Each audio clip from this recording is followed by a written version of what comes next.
दो तरह की मान्यताएं हैं।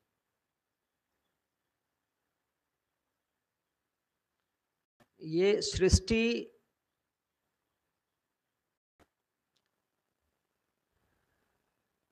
परमात्मा ने बनाई है और एक दिन जब वो चाहेंगे तो ये लुप्त हो जाएगी।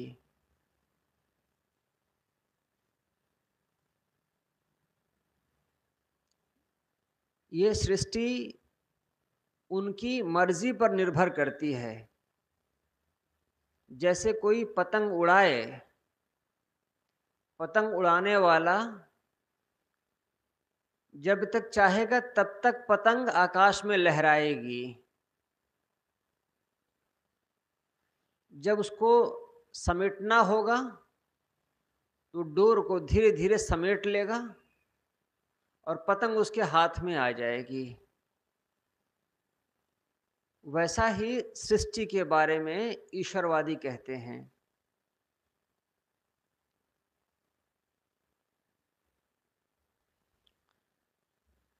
दूसरी विचारधारा है, सृष्टि किसी के बनाने से या किसी के मिटाने से नहीं मिटेगी। कोई भी ऐसा समय नहीं था जब सृष्टि नहीं थी,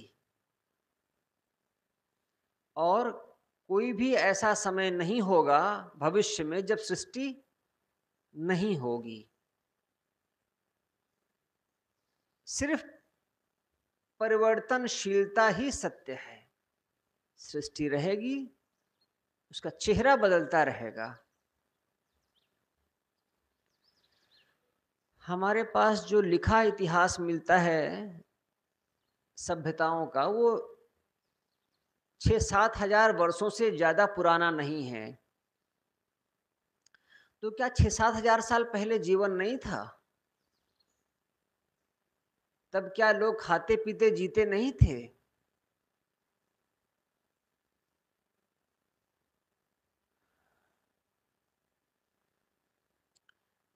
जैसे दिन होता है और दिन के पहले रात होती है,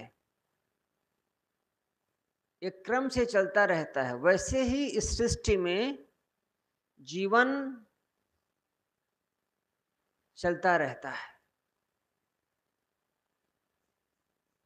पारक सिद्धांत ये मानता है कि सृष्टि अनवरत है, निरंतर है, लगातार है। अनवरत, कहीं उसमें रुकावट नहीं है। लगातार जो एक क्रम है उस क्रम से चलती रहती है। निरंतर, ऐसा नहीं कभी बुझ जाए कभी जल जाए, ऐसा नहीं है, निरंतरता है उसमें।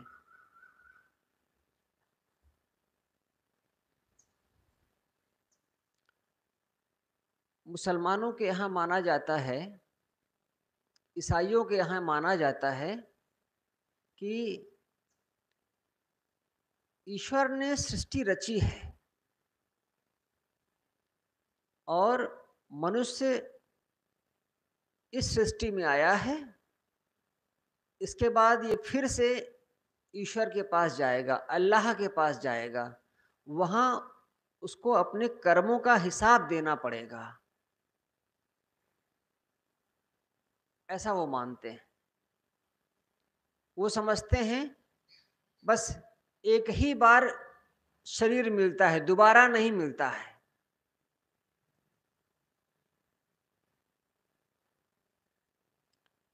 एक बार आदमी के शरीर में आता है, फिर वो ईश्वर अल्लाह के पास जाता है, वो उसके कर्मों का हिसाब देता है वहां जाकर के, मैंने क्या किया, कैसे किया। इस प्रकार से वो ऐसा मानते हैं। जो हिंदू फिलॉसफी है, जो हिंदू दर्शन है, वो मानता है कि जीव अपने कर्मवश डोलता है और जब तक उसके मन में तृष्णा है, लालसा है, तब तक वो बार बार इन भोगों को भोगने के लिए इस सृष्टि में आता रहेगा। ये कोई जरूरी नहीं कि वो मनुष्य की देह में ही आए। मनुष्य देही के अलावे भी अन्य श्रेणियां हैं, उनमें वो आएगा। ऐसा पार्क सिद्धांत मानता है।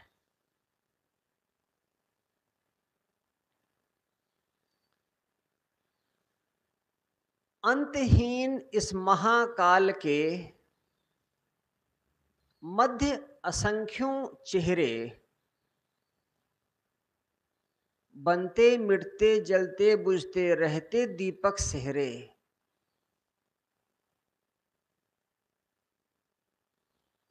काल, समय, ये जो समय है, इसके लिए साहब ने शब्द प्रयोग किया है महाकाल।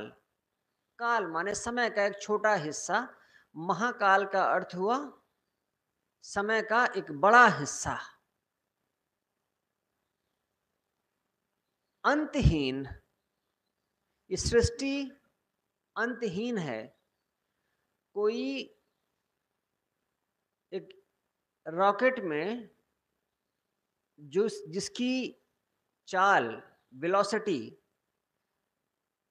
सूर्य के प्रकाश से भी तेज हो, ऐसे वायुयान में बैठ करके अगर व्यक्ति चले और अनंत काल तक चलता रहे, तो क्या एक कोई ऐसा बिंदु आएगा कि अब सृष्टि इसके आगे नहीं है, खत्म हो गई? ऐसा नहीं। चलते जाएं, चलते जाएं, यही है अनंत, अंतहीन होना या अनंत होना।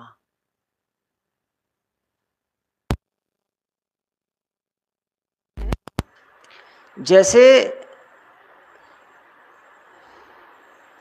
इस सृष्टि कैसे काम कर रही है, ये लगातार मूव कर रही है आगे की तरफ, ये लगातार चल रही है, लगातार विकास कर रही है। जैसे गुब्बारा है, गुब्बारे के भीतर हवा भरो तो गुब्बारा भीतर से बाहर की तरफ भागता है, फूलता चला जाता है।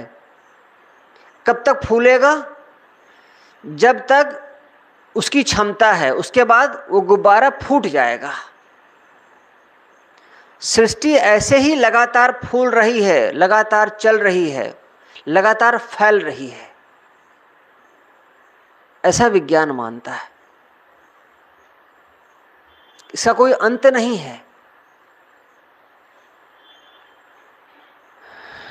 देश अनंत है और काल अनंत है।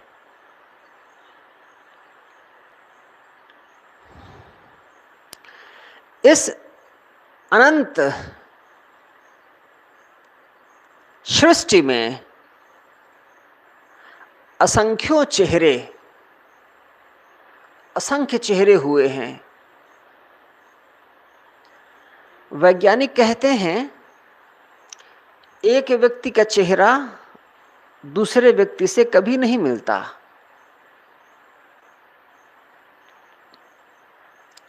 जो जुड़वा हैं, एक ही माता पिता के संतान हैं, एक ही साथ गर्भ से बाहर आए हैं, उनमें भी 99% समानताएं हैं, लेकिन 1% उनमें भी अंतर है।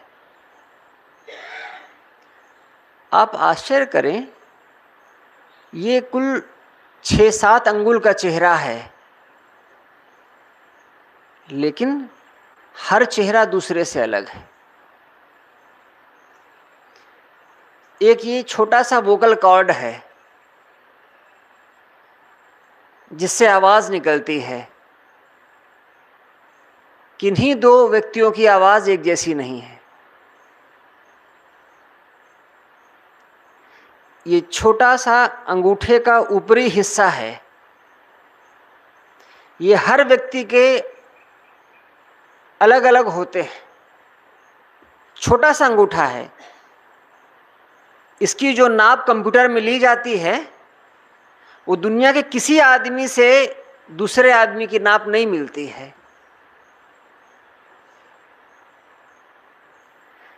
न अभी के और न तभी के।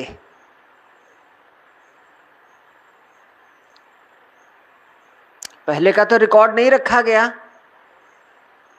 लेकिन अब तो कंप्यूटर में सारे रिकॉर्ड रख रहे हैं हाथों के। कभी ऐसा नहीं होता है कि एक आदमी का अंगूठा दूसरे आदमी के अंगूठे से मैच कर जाए, और छोटा सा ही अंगूठा है।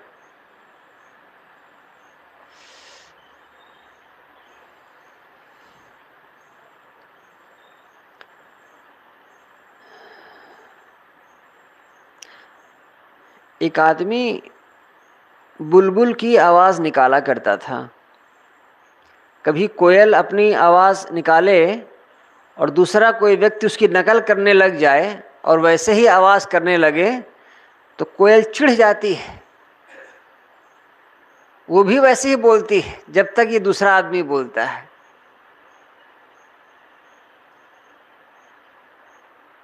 एक आदमी बुलबुल की आवाज निकालता था और उसमें बड़ा प्रवीण हो गया था। जब वह बोलना शुरू करता था तो पेड़ों पर बैठी हुई बुलबुल वो भी बोलने लगती थी। तो एक बार वो अपना प्रदर्शन दिखाने के लिए कहीं आता है और लोगों की बड़ी भीड़ है, सब उसको सुनने के लिए उत्सुक हैं।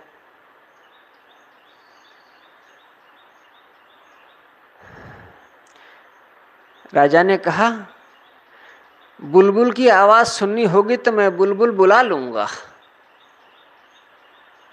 किसी आदमी को बोल करके मंगा लूंगा, उसकी आवाज सुन लूंगा। तुम जरा आदमी की आवाज, जो तुम्हारी आवाज है उस आवाज में बोलो।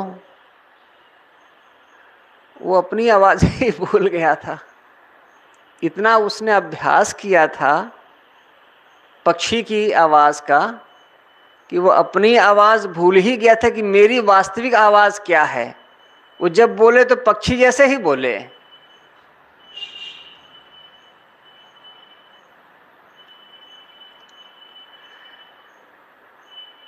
अंतहीन इस महाकाल के मध्य असंख्यों चेहरे, इस अनंत सृष्टि, अनंत महाकाल में असंख्य चेहरे हैं, बनते मिटते जलते बुझते रहते दीपक सेहरे। जैसे दीपक होता है ना, दीपक की तरह दीपक जलाया, वो रात भर जला और सहर होते होते, माने सुबह होते होते वह बुझने लगता है। वैसे ही कितने चेहरे हैं, बन रहे हैं, मिट रहे हैं, हर चेहरा दूसरे चेहरे से अलग। कैसे होता है, क्यों होता है, विज्ञान इसको नहीं बता पाता। अध्यात्म कहता है कि सबके अपने कर्म फल भोग हैं, सबके अपने प्रारब्ध हैं और सबके अपनी अपनी कर्मों के परिपाक होने का समय है। इसलिए इतनी वेरिएशन, इतना अंतर है।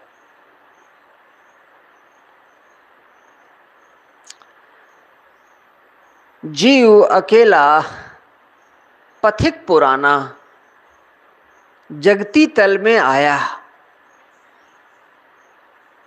निज स्वरूप की परख त्याग कर लगा बढ़ाने माया।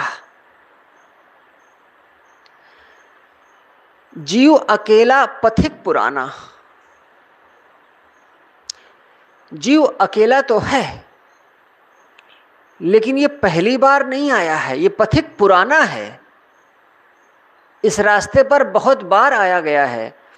आप किसी रास्ते से निकले, आप पहली बार जा रहे हों, लेकिन जब आप चलते हैं तो आपके भीतर कहीं एक क्षण के लिए एक विचार कौंधता है, मैं यहां पहले आया हूं क्या? आप किसी काम को पहली बार करें, आप करें और आपको लगे इस काम को मैं पहले किया हूं क्या? भीतर कहीं एक भावना आती है। किसी से आप मिलें, बात करते हैं, आपको लगता है, ऐसा लगता है इससे बहुत पहले का नाता है, बड़ी मित्रता है। किसी से मिले, पहली बार ही मिलते हैं, लेकिन मन नहीं होता है। एक बार बात कर लेने के बाद लगता है जैसे पहले का कुछ वैर रहा है इस आदमी से। तो ये क्या सिर्फ मनोभावना है? मेले की भीड़ होती है, बहुत लोग आते जाते हैं, किसी आदमी से आपकी मित्रता हो जाती है, ये क्या इतना बड़ा संयोग है? इसके पीछे कोई कारण कार्य व्यवस्था नहीं है? इतने बड़े मेले की भीड़ में उसी एक आदमी से आपका परिचय बढ़ा, उसी से प्रेम हुआ, उसी से बातचीत हुई, क्या ये पूरी तरीके से संयोग ही है? क्या इसके पीछे कोई कारण कार्य की व्यवस्था नहीं है? एक व्यक्ति है, वो मशीन को देखता है और उसके कल पुर्जे खोलने लगता है। दूसरा एकदम उपेक्षित भाव से खड़ा है, उसको कोई मतलब नहीं है। तो क्या उसका वो जो मशीन के प्रति आकर्षण है वो क्या ऐसे ही है? कोई उसमें कारण कार्य की व्यवस्था नहीं है? ऐसा नहीं लगता है कि पथिक पुराना है, उस रास्ते पर वो पहले ही भी कितनी बार चल चुका है। दूसरे लोगों को जो काम सीखने में 10 बरस लग जाएंगे, वो पहली बार में उस काम को कर बैठा है, कर ले रहा है। कैसे हो गया? जीव अकेला ही आया है, लेकिन ये नहीं कह सकते कि वो पहली बार आया है। जीव अकेला, लेकिन पथिक पुराना पथिक है, बहुत बार आया गया है, जगती तल में आया, सृष्टि में आया, निज स्वरूप की परख त्याग कर लगा बढ़ाने माया। अपने आप की परख त्याग दिया, अपने आप की समझ छोड़ बैठा और बाहर एक माया, बाहर मित्रता बढ़ाने लग गया। उसका नहीं यहां कुछ भी है, फिर भी अपना माना। जलता रहा सदा जीवन में, बुनते ताना बाना। एक ताना बाना बुनने लग गया, व्यवहार का, मोह का। जब ताना और बाना बुना जाता है तो एक लंबाई होती है और एक चौड़ाई होती है। एक को ताना कहते हैं और एक को बाना कहते हैं। कुछ लोगों से हम मोह करते हैं, अपना मानते हैं, उनके साथ प्रेम बढ़ाते हैं।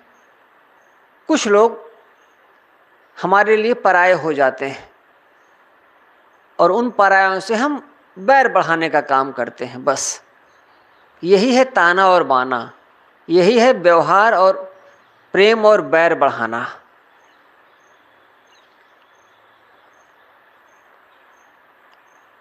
उसका नहीं यहां कुछ भी है, फिर भी अपना माना। जलता रहा सदा जीवन में, बुनते ताना बाना। जैसे कोई सूत बुनता है, कपड़ा बुनता है, वैसे ही आदमी व्यवहार के ताने बाने में उलझा रहता है, जलता रहा सदा जीवन में, बस उसी में जलता रहता है।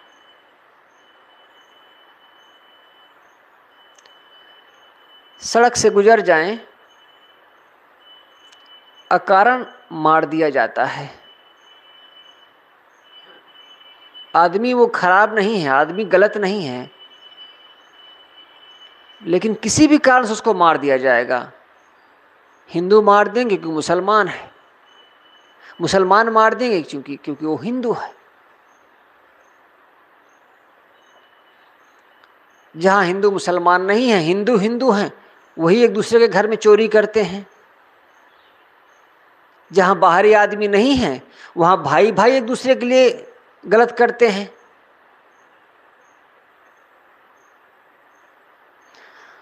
आदमी के मन का यह खेल है, वह कुछ को अपना मानता है और कुछ को पराया। निदा फाजली एक बड़े अच्छे नामी लेखक हुए हैं। उन्होंने लिखा, मुसलमान हैं, उन्होंने लिखा 1947 में देश आज़ाद हुआ, बहुत से लोग चले गए। कहाँ चले गए उनको पता नहीं, कहते हैं पाकिस्तान बना, उधर चले गए। जिसको जाना हो जाए। हम हिंदुओं की बस्ती में रहते थे, हिंदुओं के घरों में हमेशा आना जाना रहा है। तो हिंदुओं ने समझाया माहौल थोड़ा सा खराब है, थोड़ा ऐसा करो, कुछ दिनों के लिए ऐसी आबादी में जाओ जहां मुसलमान ही मुसलमान रहते हैं, फिर चीज़ें ठीक हो जाएंगी, फिर आ जाना। तो ये लोग चले गए जहां मुसलमान ही मुसलमान हैं। निदा फाजली लिखते हैं,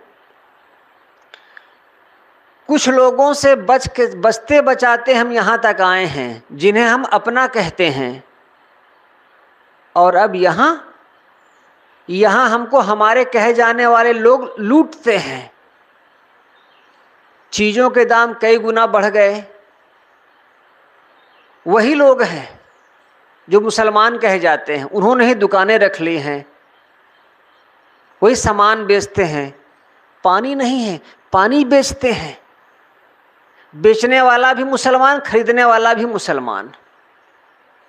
उन्होंने कहा कैसे मान ले हम कि मुसलमान हमारे अपने हैं और हिंदू हमारे अपने नहीं हैं। आदमी चाहे जहां रहे, उनके बीच में वो रहता है, उसी में वो कुछ को अपना मान लेता है, कुछ को पराया मान लेता है। हिंदुओं के घरों में चोरियां होती हैं, कौन मुसलमान करने जाता है? वही करते हैं एक दूसरे के यहां। उसका नहीं यहां कुछ भी है, फिर भी अपना माना, बस जलता रहा सदा जीवन में। अहंकार के मिथ्यापन को तनिक नहीं पहचाना, बीत गई अनमोल जिंदगी, पड़ा विवश हो जाना।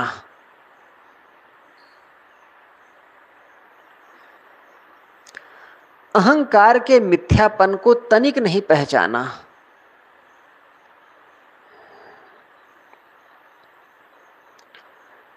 जिसका अहंकार करते हो उसका झूठ जानते हो ना? नहीं जानते। इसीलिए तो ये अनमोल जिंदगी बीत गई।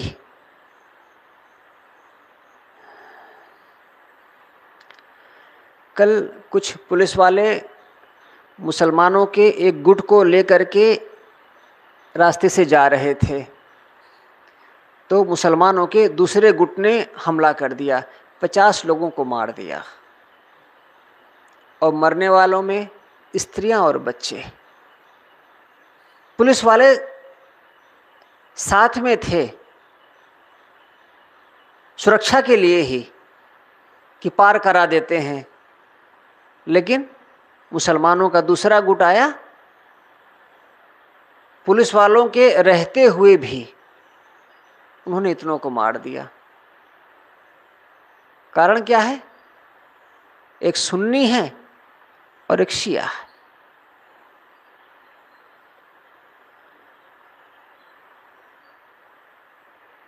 अब छोटे छोटे बच्चे चले गए, माताएं चली गईं, जिनको बेचारों को पता भी नहीं है कि हम क्या हैं अभी,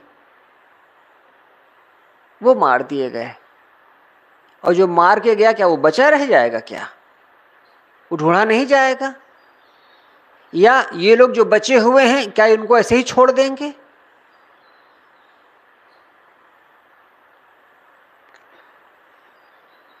बीत गई अनमोल जिंदगी। अब ये पंक्तियां तो कितनी बार सुने हैं। बहुत बोलने वाले को भी मौन साधना होगा, बहुत जानने वाले को भी स्मृति खोना होगा। बहुत भीड़ भी छट जाएगी, टूट जाएगा नाता। जीव पथिक आया इकला ही और अकेले जाता। श्री प्रेम साहब अपने प्रवचन में इन पंक्तियों को बहुत प्रयोग करते थे।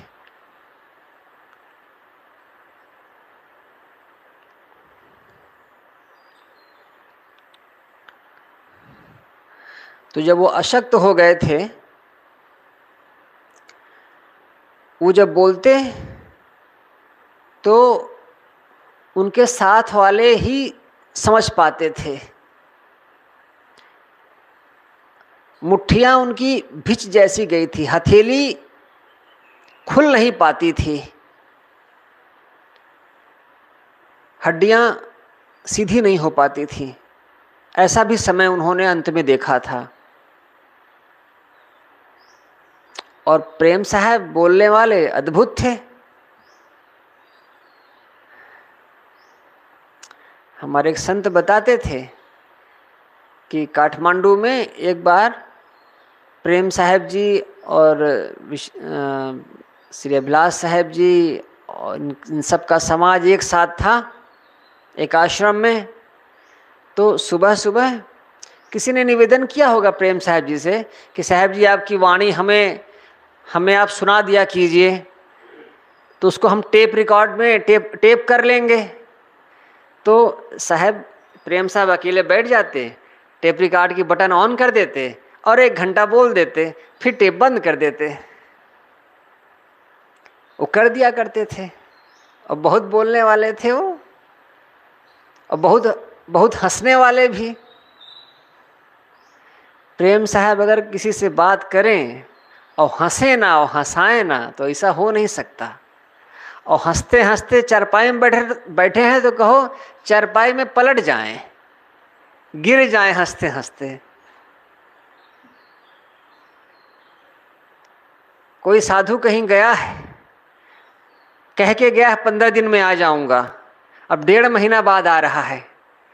दूसरे लोग देख लिए हैं तो साहब से आके भुनभुनाएंगे, 15 दिन के लिए कहा के गया था, 1.5 महीना बाद आया है, कहाँ गया था कोई ठिकाना नहीं है। आप पूछिएगा, हाँ हाँ बिल्कुल बिल्कुल बिल्कुल। अब वो आएगा, बंदगी करेगा, सब पूछेंगे ठीक हो, बढ़िया रहा, ठीक है जाओ। वो कभी किसी से कुछ भी नहीं बैर रखते थे। तुम जानो तुम कहाँ से आ रहे हो, कहाँ जा रहे हो, क्या किए हो। बच्चे जैसे थे वो। और अशक्त हो गए, उनके साथी ही उनको नहीं समझ पाते थे। तो ऐसे समय में वहाँ अभिलाष साहब जी कार्यक्रम के लिए गए थे, तो मिलने के लिए उनके आश्रम में गए। तब बस एक दूसरे को देखे, प्रेम साहब तो मगन हो जाते थे, पर कुछ जो बोले वो साफ नहीं होता था। तो उनके साथी लोग उनको बताते थे, कहते हैं रुकिए, कहते हैं जलपान करके जाइएगा, कहते हैं तुरंत मत जाइए। ऐसा ऐसा वो अपने साथियों से उनके लिए बोलते थे। तब गुरुजी ने उनको कहा कि बहुत बोलने वाले को भी मौन साधना होगा। क्योंकि वो उन पंक्तियों को बार बार कहा करते थे, तो उनका चेहरा एकदम जल गया खुशी से। मतलब एकदम सही बात है। बहुत जानने वाले को भी स्मृति खोना होगा।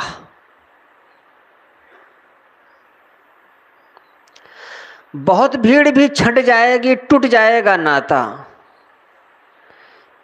जीव पथिक आया इकला ही और अकेले जाता।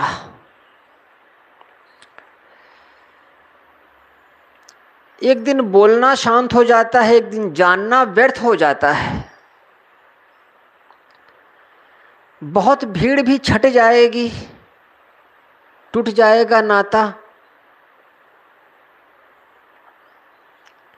जीव पथिक आया इकला ही, अकेले आया है यह जीव और अकेले जाता, अकेले ही जाता है।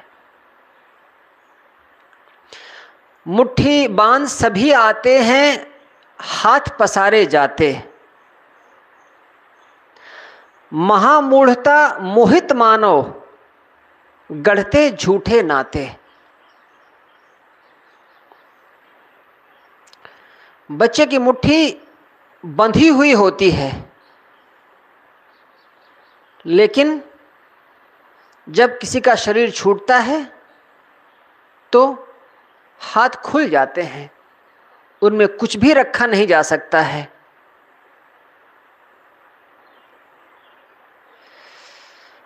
कितना कुछ कमाता है आदमी और जाता है खाली हाथ। कल मैं पढ़ता था एलॉन मस्क के बारे में। इस समय दुनिया का सबसे धनी आदमी है, टेस्ला कंपनी का चीफ है, स्पेसक्राफ्ट बनाता है, चांद पर भेजता है।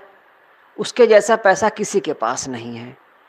कल उसने कहा, मेरे घर थे मकान, 7 मकान मैंने बेच दिए। कहीं जमीन का एक छोटा सा टुकड़ा लिया है, 375 स्क्वायर फीट। कितना होता 375 स्क्वायर फीट? जिस कमरे में बैठे हैं ये 800 स्क्वायर फीट है। 375 स्क्वायर फीट का एक लिया है, वहीं पे बनाया हूं, उसी में रहता हूं। मेज है, मेरा लैपटॉप है, एक छोटा सा बिस्तर है, बस हो गया। शुरू में जब मेरी गाड़ी निकली थी तो मैं गाड़ी चला रहा था तो टकरा गई थी, इंश्योरेंस नहीं करवाया था, तो वही टकराई गाड़ी मैं भी चलाता हूं। उसके मॉडल दुनिया में चलाए जा रहे हैं। उसने कहा एक सीमा के बाद पैसे आकर्षित नहीं करते। उसने कहा और भी जो कुछ है वो धीरे धीरे मैं हटा दूंगा। सब लोग जानते हैं क्या दुनिया के सबसे धनी आदमी है। जब वो कहीं जाता है तो उस देश का राष्ट्रपति भी इंतजार करता है कि शायद मुझसे मिलने के लिए आ जाए, शायद वो कहे कि मैं आपके यहां अपनी एक फैक्ट्री डालना चाहता हूं। ऐसा है वो व्यक्ति, और अभी युवा हैं, 50-52 के अंदर हैं। धन, गरीब में जितनी आसक्ति धन के प्रति जीवन भर बनी रहती है, अमीर कमाता है और उस आसक्ति से मुक्त हो जाता है। हिंदुस्तान को एक नया धर्म चाहिए, एक नई समझ चाहिए। यहाँ के लोगों को पहले पैसे कमाना आना चाहिए।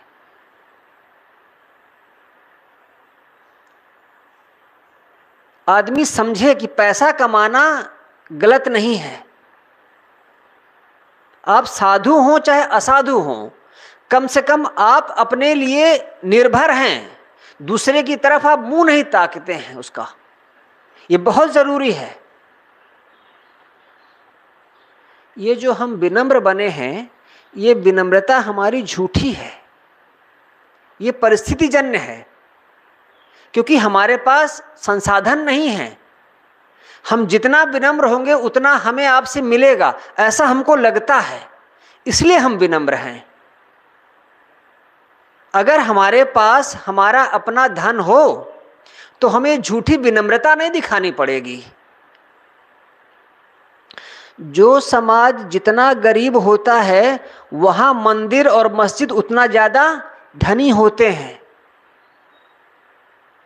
और जो समाज जितना धनी होता है वहां मंदिर और मस्जिद उतने ही कम होते हैं।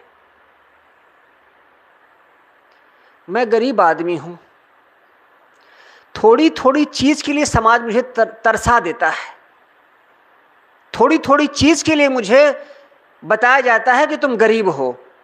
तो मैं क्या करता हूं, अगर मैं हिंदू हूं तो मंदिर में जाता हूं, भगवान मेरी ये मनोकामना पूरी कर देना। बच्चा बीमार है, पैसा नहीं है, मंदिर में जाते हैं, एक नारियल चढ़ाने की मनौती मानते हैं। इसको समझते हैं आप? अगर उसके पास पैसा होता तो डॉक्टर के पास जाता, हनुमान जी के मंदिर में नहीं जाता। मुसलमानों के यहां देखेंगे उनकी मजारों पर मेला लगा रहता है मांगने वालों का।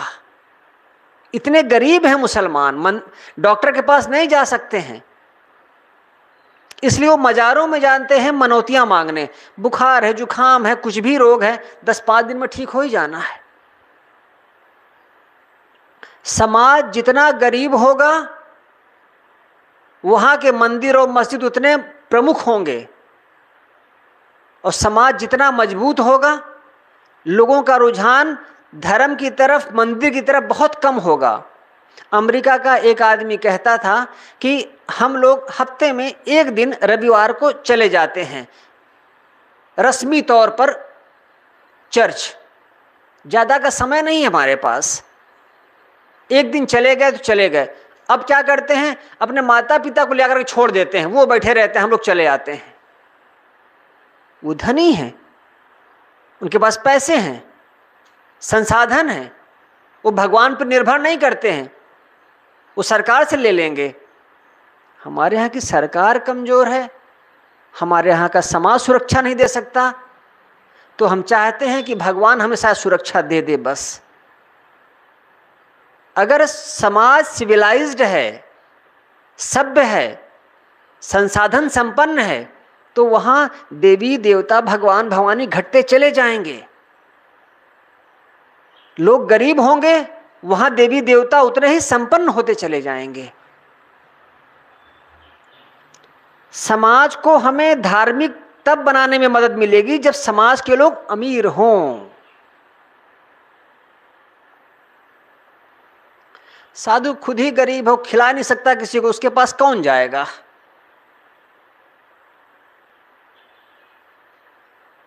संपन्नता धर्म में विरोधी मानी गई है, गलत मानी गई है संपन्नता। कोई धन कमाया जरूर से गलत तरीके से कमाया होगा। मैंने साधुओं को बोलते सुना है सीधे सीधे, अगर आपने धन कमाया है, अगर आप संपन्न हैं, तो आपने गलत तरीके से कमाया है, ये मान के चलिए। जब धन से इतना विरोध रखते हैं तब आप कभी धनी नहीं हो पाएंगे।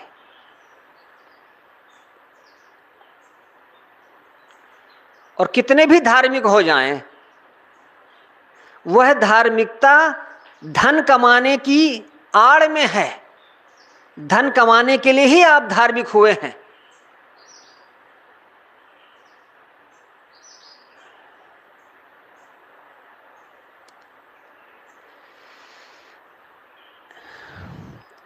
समाज हमारा जितना धनी होगा, जितना संपन्न होगा, जितना वो संसाधन संपन्न होगा, उतना वो चीजों को समझेगा।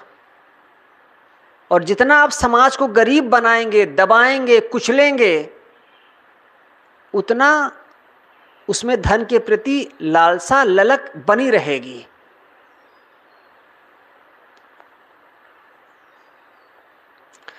धर्म हर चीज का समाधान नहीं है। धार्मिक आदमी हर चीज नहीं समझ सकता है। धार्मिक आदमी बच्चे जैसा होता है बेचारा, वो एक कल्पना लोक में जीता है, हर चीज को नहीं समझ सकता है।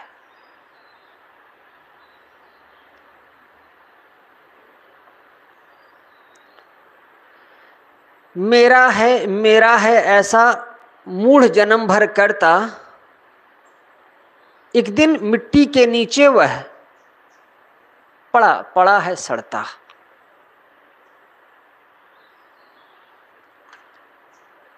इस जगती तल में जो जन्मा, बैठा कौन यहां है। 100 के पहले वाले प्रायः कोई नहीं जहां है।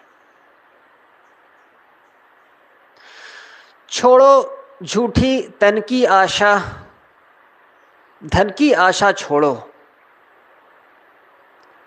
अहंकार की दुर्धर बेड़ी को विवेक से तोड़ो।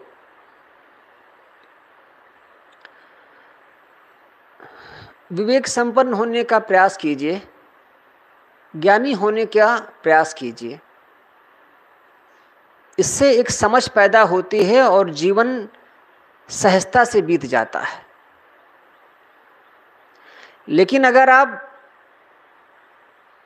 विवेकवान नहीं हो पाए तब फिर जीवन में दुख है।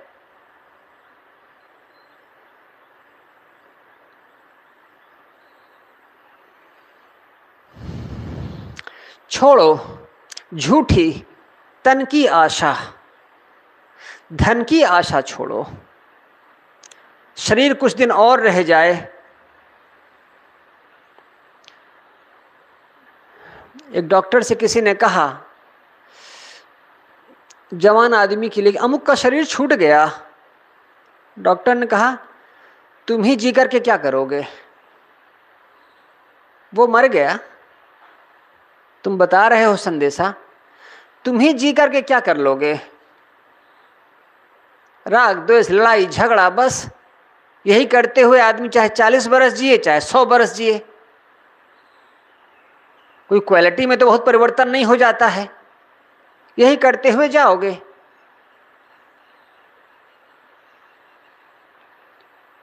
धन की आशा छोड़ो। गरीब हैं, सोचते हैं कि धन होता तो बात कुछ और होती।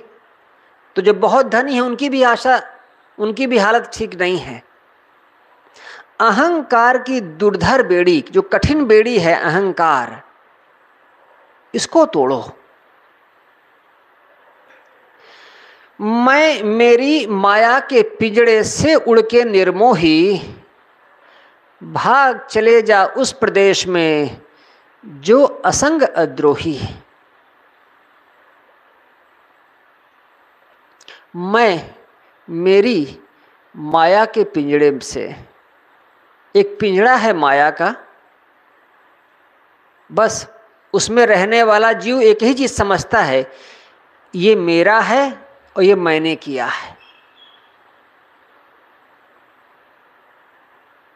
इससे जरा एक बार निकलो बाहर, मैं मेरा से, निर्मोही, मोह छोड़ो। भाग चले जा उस प्रदेश में, उस पिंजड़े से जरा बाहर आओ और जाओ, उड़ जाओ। कहाँ? उस प्रदेश में जो असंग अद्रोही। एक ऐसा प्रदेश है, एक ऐसा स्थल है, एक ऐसा स्थान है जो असंग है। वहां अकेले ही जाना है। अद्रोही, किसी का विरोध नहीं है, किसी का द्रोह नहीं है। वहां एक धनी है, दूसरा धनी हो जाए तो जो कम धनी है उसको दूसरे के प्रति द्रोह पैदा होगा, शिकायत पैदा होगी। लेकिन कोई अध्यात्म की ऊंचाइयों में जिए, वहां कोई किसी से द्रोह नहीं करता है। हम यहाँ हैं, हमारा एक दूसरे से मनमुटाव है, वैर है। किस लिए है? चीजों को लेकर के है। आध्यात्मिक स्थिति को लेकर के किसी में किसी से किसी प्रकार का वैर नहीं है। अगर हमारा साथी आध्यात्मिकता में ऊंचा उठता है तो हमें खुशी होती है, हर्ष होता है, कोई विरोध नहीं। लेकिन अगर कोई ज्यादा धनी हो गया, ज्यादा संपन्न हो गया, तो हमारे मन में द्रोह पैदा होता है, वो असमानता पैदा करता है ना। इसलिए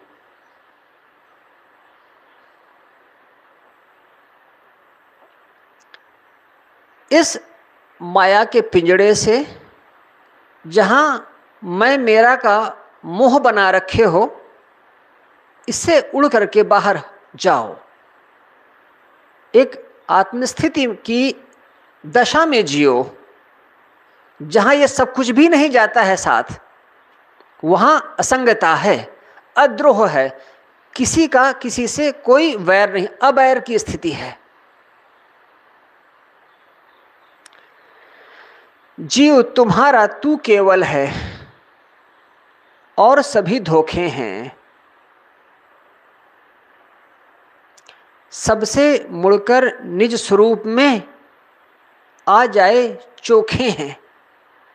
चोखापन यही है, उसकी शुद्धता यही है कि बाहर से हम मुड़ें, बाहर से अलग हों और अपने निज स्वरूप में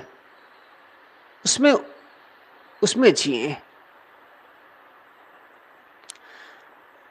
वेंकट रमन 17 साल की उम्र में घर से चुपचाप बिना बताए भाग गए थे और किताबों में उन्होंने पढ़ा था एक पहाड़ के बारे में। उन्हें उस पहाड़ तक जाना था। जब वो वहां पहुंच गए, उन्होंने कहा बाद में, जैसे अपने पिता से मिलने में खुशी होती है, तो मैं जब इस पहाड़ पर आया तो मुझे वैसे ही हर्ष, वैसे ही खुशी होती थी। फिर मेरे पास जो थोड़े मोड़े पैसे थे वो मैंने फेंक दिए, हटा दिए, कोई ज़रूरत नहीं है। और कुछ भी नहीं था, लेकिन मैं पूरी खुशी के साथ वहाँ रहता था। जो चरवाहे आते वो अपने साथ कुछ खाने को लाते, उसी में से मुझको दे देते, मेरा काम चल जाता। उस जगह के बारे में महिमा ये थी कि यहाँ शिव का वास है, भगवान शिव का। तो जब मैं बहुत दिनों तक वहाँ रहा तो वो लोग आने लगे और कहते थे वो साक्षात शिव वहाँ रहते हैं, साक्षात शंकर का वहाँ पर वास है। और वो तो वैसे ही थे फक्कड़, जैसे थे वैसे थे, वहाँ रहते रहे आजीवन, कभी वहाँ से बाहर नहीं गए। वहाँ इतना वो भरा पूरा महसूस करते थे, कभी उन्हें ज़रूरत नहीं पड़ी जाने की बाहर। बाहर हम दो कारणों से जाते हैं, एक तो लोग हमको बुलाते हैं कि आप आइए, और दूसरा हम अपनी आवश्यकता के लिए जाते हैं। जैसे किसान का खेत किसान से लगा हुआ होता है, बनिया का खेत बनिया से बहुत दूर होता है, सामान लेकर जितना दूर बेचने जाएगा उतना महंगा बेचेगा। वैसे ही ये चीज़ें हैं, आपको या तो लोग बुलाते हैं उनको ज़रूरत है, या तो आप जाते हैं आपको ज़रूरत है। दोनों कारणों से आना जाना होता है। जो जिस जगह है अगर वहाँ संतुष्ट है तो उसका आना जाना छूट जाता है। जीव तुम्हारा तू केवल है और सभी धोखे हैं, सबसे मुड़कर निज स्वरूप में आ जाए चोखे हैं। चोखा असलियत यही है कि जहाँ हो उसी में रहो। ये पद जीव तुम्हारा तू केवल है यहाँ से कहा गया साहिब बंदगी। वंदन है गुरुदेव तुमको, वंदन है गुरुदेव, वंदन है गुरुदेव तुमको, वंदन। काल जाल के फंदा भारे, काल जाल के फंदा भारे, परख लखायो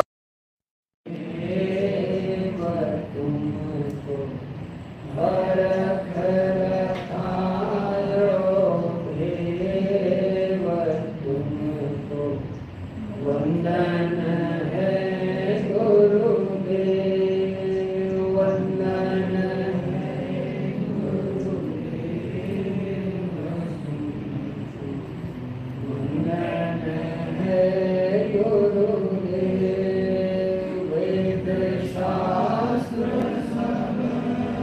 बोध